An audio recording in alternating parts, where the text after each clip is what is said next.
आए उठे और उसकी सिमत दुरुस्त करने की कोशिश करे। अब यहाँ पे सेकंड पार्टी जो है वो भी कोशिश की जा रही है कि पीपल्स पार्टी बन जाए, उनका और पीएमएलएन का मिसाक जमहूरियत है, तो फिर सिमत सीधी करने वाली और चेक एंड बैलेंस वाला मामला तो खत्म था। डॉक्टर साहब वैसे इंतहाई माजरे के साथ आपको किसने कहा कि इन लोगों को 20 करोड़ अवाम का ख्याल है? 2008 से पाकिस्तान पीपल्स पार्टी सिंध में है। सही, मतलब ये कि सियासी मुफादात, जमहूरियत का मतलब तो यही है कि जो वोट डालेगा उसका मुफाद, जमहूरियत का मतलब ये भी है कि जमहूर की डुगडुगी बचाया जा रहा है। तो इनको आम लोगों से क्या क्या लगा? बिल्कुल सही बात है। और सियासी मुफादात के लिए जो है वो आवाम के मुफादात को कौन देखता है कवाकिब कुछ नजर आते हैं कुछ। बहरहाल ब्रेक लेते हैं नाज़रीन, ब्रेक के बाद वापस आएंगे तो बात करेंगे भारत में जो मोदी सरकार है उसके जेर असर कुछ जाफरानी इनकलाब हमें नजर आए। जो कट्टर इंतहा पसंद जो रहनुमा है योगी आदित्यनाथ, वो यूपी के वजीर आला बन गए हैं, क्या असरात होंगे इसके, इस पर बात करेंगे ब्रेक के बाद।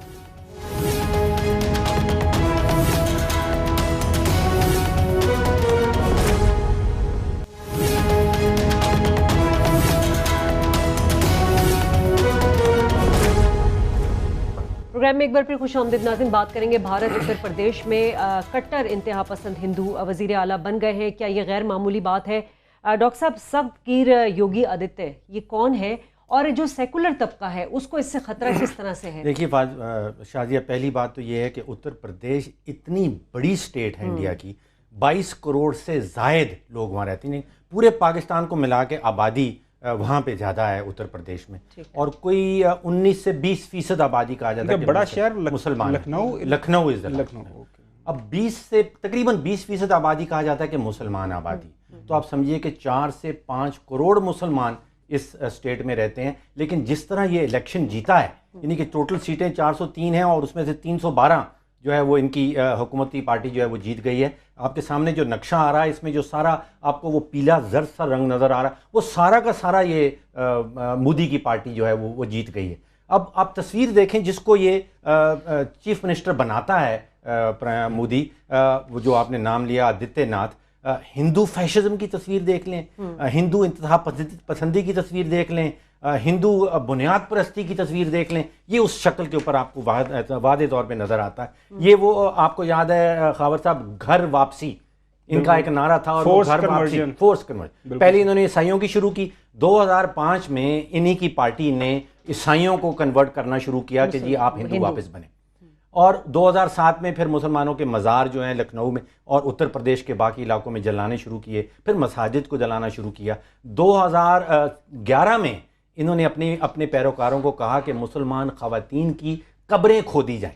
ये पब्लिकली कह रहे थे। आप सोचिए कि इस किस्म का आदमी अब वजीर आला बन गया। 2014 में इन्होंने कहा कि अगर एक हिंदू लड़की किसी मुसलमान से शादी करेगी तो हम 100 मुसलमान लड़कियों की ज़बरदस्ती हिंदुओं से शादी कराएंगे। फिर कहा कि अगर आप एक हिंदू को मारोगे तो हम 100 मुसलमानों का कत्लेआम करेंगे। और 2015 में इनका, अब ये 2017 में इलेक्शन जीत गए, 2015 में इन्होंने कहा कि भी अगर आप योगा नहीं करना चाहते तो आप भारत को छोड़ के चले जाओ। अब ये इस किस्म के शख्स हैं जो वजीर आला बन गए हैं वहाँ पे। आपको सिमत क्या नज़र आती है इंडिया की जाते हुए?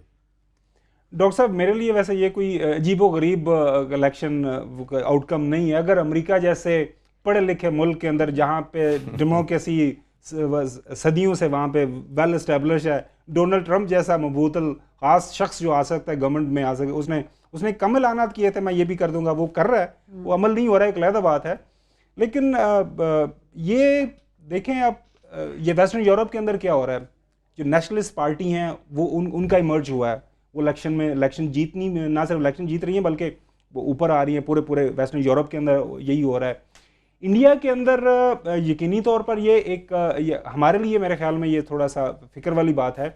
जब आप ये सारी बात कर रहे तो मेरे जहन में ये आ रहा था कि अब इस प्रोग्राम के फ़ौरन बाद जो है डॉक्टर साहब के ट्विटर पे अटैक होना शुरू हो जाएगा, ये कि पाक इंडिया दोस्ती के अगेंस्ट तो नहीं डॉक्टर साहब बात करना शुरू हो के एक जो इंडियन हिंदू नेशनलिस्ट और इस जहनीत का शख्स वहाँ पे आ गया, उसके बारे में हम बात कर रहे हैं। सबसे बड़ी रियासत हम पाक इंडिया दोस्ती के खिलाफ तो बात नहीं कर रहे, हमें बात बिल्कुल करनी चाहिए। ये वो रियलिटीज़ हैं जो पूरी दुनिया के अंदर सामने आ रही हैं, और मेरे ख्याल में हमें थोड़ा सा अपने गार्ड्स को मेरे ख्याल में भारत में मुसलमानों की जो तादाद बहुत ज़्यादा है। अगर हम बीएसपी वाले इलेक्शन देख ले, बीजेपी ने तो मुसलमानों को बड़ी कम अक्सरियत मिली, जबकि बीएसपी में हमने देखा था कि उस वक्त जो है वो ज़्यादा मुसलमानों को एक वो तादाद उनकी वहाँ पे जीती थी, नशस्तें मिली थी।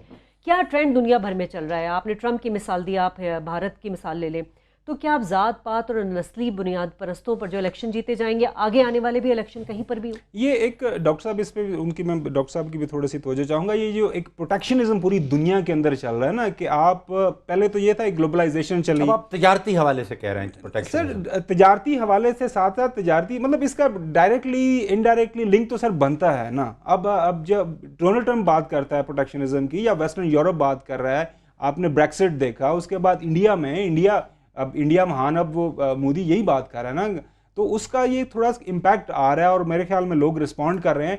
लेकिन एक चीज़ शाजिया जो वो है कि जमहूरियत है, और जमहूरियत के अंदर चीज़ें कॉन्स्टेंटली चेंज होती रहती हैं और ऑन द मूव रहती हैं।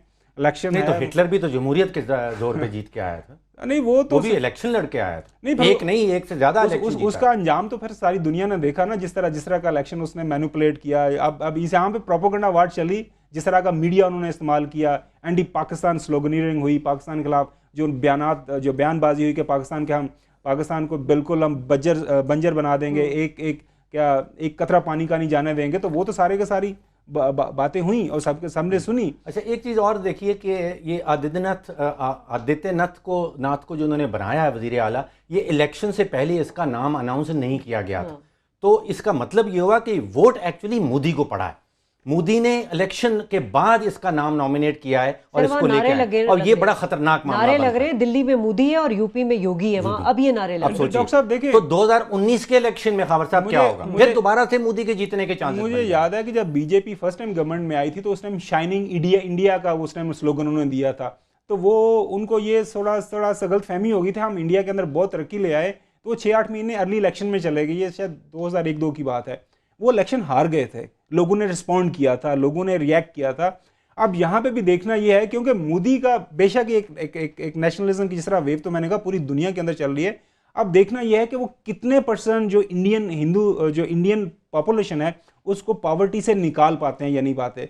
क्योंकि उत्तर प्रदेश तो सबसे बड़ा सूबा, वहां जीत गए। अब शमाल मशरकी जितने भी सूबे हैं, अब गुजरात में देख लें, राजस्थान में देख लें, मध्य प्रदेश, सब जगह मोदी जीत रहा है, शमाल और शमाल मशरकी। उसके अलावा और यहाँ से अगर उत्तर प्रदेश में जीतता है जो सबसे बड़ा सूबा है, तो मुझे लग रहा है कि 2019 का इलेक्शन जीतने के चांसेस बहुत ज्यादा। वो भी ये थोड़ा सा मेरे ख्याल में थोड़ा सा हम इतना जल्दी हम फोर्स ही नहीं कर सकते। अब ये मैं बताया कि इकोनॉमी बड़ा रोल प्ले करती है। उसने एक अपना एक फसाद तो क्रिएट किया हुआ है कि I am the doer, I can do it. Gujarat के अंदर आप देखना यह है कि क्या वो अपने वादे पे उस पर वो कामयाब हो पाता है या नहीं होता, लोगों की उनकी जो जिंदगी में लाइफस्टाइल को बेहतर कर पाता है या नहीं पाता। क्योंकि इंडिया की मईशत जो जागी है, जो बड़ी हुई है, ये 1990-91 के बाद हुई है। पहले आपको याद है इसको कहा जाता था हिंदू ग्रोथ रेट, इकोनॉमी 1.5-2% से नहीं बढ़ती थी, और उसकी वजह थी प्रोटेक्शनिज्म। अच्छा, कि इंडिया ने अपने बॉर्डर बंद कर रखे थे। अच्छा, ये 1991-92 के बाद जब बॉर्डर खोले हैं और पूरी दुनिया से इसने तजारत शुरू की है, वो इसका राज रहा है। तो ये प्रोटेक्शन, जो माशी प्रोटेक्शन में ये नहीं जा सकता। अच्छा, नेशनलिज्म में जरूर जाएगा। ठीक है, आरएसएस का हामी, मुतनाज़ा बयानात, नस्ली फसादात, ये सारी चीज़ों को लेके यही कार्ड खेला गया इस बार भी इस इलेक्शन में। वहाँ जो मुसलमान हैं उन पर क्या असर पड़ेगा, और दूसरी बात जो हम इंतहा पसंदी के खिलाफ जो जंग लड़ रहे हैं, तो हमें क्या मुश्किलात दरपेश हो सकती? इंडिया तो जा रहा है कंप्लीट वो इंतहा पसंदी की तरफ, और मजहब की बुनियाद के ऊपर अपनी पूरी सियासत चलाने की तरफ। तो पाकिस्तान के हवाले से अभी देखिए वो इंडस वाटर कमीशन के भी डायलॉग शुरू हो रहा है। तो मुझे इन सारे डायलॉग का नतीजा कुछ मस्बत नजर नहीं आता। वैसे हमारी कुछ क्लास इसमें को देख रही है कि जो रे ऑफ होप देख रही है कि इलेक्शन आर ओवर। तो इलेक्शन में चूंकि आपको चाहिए होता है anti Pakistan stand, Indian political parties वो लेती हैं। अब इलेक्शन जीत लिया तो हो सकता है वो थोड़ा सा रिवर्स गेज में चले जाएं, कुछ डायलॉग चले, कोई बातचीत आगे बढ़े। लेकिन एक शायद बात मैं ज़रूर कहूँगा कि अगर पॉलिटिकली देखा जाए, मैं पाकिस्तान की पॉलिटिकल हिस्ट्री पढ़ता हूँ, तो पाकिस्तान के अंदर लोगों ने वोट कभी भी इस लेवल का जो है ना, हमारे को जो एक्सट्रीमिस्ट पार्टी को कभी उन्होंने नहीं वोट दिया। अगर किसी ने इस तरह का मंजन बेचने की कोशिश की है, लोगों ने किसी को इस तरह नहीं किया। फिर डॉक्टर के बाद बिल्कुल हर सोसाइटी में शाजिया, हर सोसाइटी के अंदर एक इंतहा पसंद तबका जरूर होता है, चाहे वो अमेरिका हो जाए, फ्रांस हो जाए, जर्मनी, पाकिस्तान। लेकिन जब उस इंतहा पसंद तबके में से कोई लीडर बन जाए, उसको आप उठा के एक वजीर आला बना देते हैं या वजीर आजम बना देते हैं, तो फिर एक वो खतरे का झंडा, जो खतरे की झंडी जो है वो उठाती है। ठीक है, मतलब 2019 के जिस तरह आपने आपकी एक अंदेशा है कि हिंदुइज्म पर ही इलेक्शन वो जीतेंगे। देखिए, अगर 2017 में ये हाल हुआ है कि 3/4 75% से ज्यादा वोट वो इंडिया की सबसे बड़ी स्टेट में ले जाते हैं, और इर्द गिर्द में जितनी भी शमाल में या शमाल मशरकी में जितनी रियासतें हैं उनकी, हरियाणा हो जाए, दिल्ली हो जाए, हिमाचल प्रदेश हो जाए, इन सब जगह पे मतलब आप सोचिए कि गुजरात में 26 आउट ऑफ 26, गुजरात में 26 सीटें थी, 26 मोदी की पार्टी ले गई, राजस्थान में 25 आउट ऑफ 25। डॉक्टर साहब फिर ये फॉर द टाइम बीइंग हो सकता है कि उन्होंने पॉलिटिकल मूव उनकी अच्छी बैठ गई, लेकिन जो अगला इलेक्शन है ना इंडिया के अंदर, वो इकोनॉमी पे लड़ा जाएगा। अगर इकोनॉमी बेहतर हुई तो मोदी को वोट पड़ेगा। देखें ना, उनकी ईस्टर्न स्टेट्स के ऑलरेडी वहां पे किसानों ने मुजाहरे वारे शुरू कर दिए, ये तो आने वाला उनकी हालत बेहतर नहीं हो रही। ये तो आने वाला हमेशा इकोनॉमी, इंडियन पॉलिटिक्स वोटर्स के मतलब भी यही कहा जाता है कि वो अपना पर्स दे के वोट डालते हैं, लेकिन इस दफा ट्रंप को वोट डाल दिया। अभी जिस तरह के वाकयात हुए उससे यही लग रहा है कि भारत जो एक सख्त गिर इंतहा हिंदू रियासत बनने जा रहा है। प्रोग्राम से डॉक्टर फरूख सलीम, खाबर गुमान और शाहजहां को इजाजत दीजिए। खुदा हाफिज।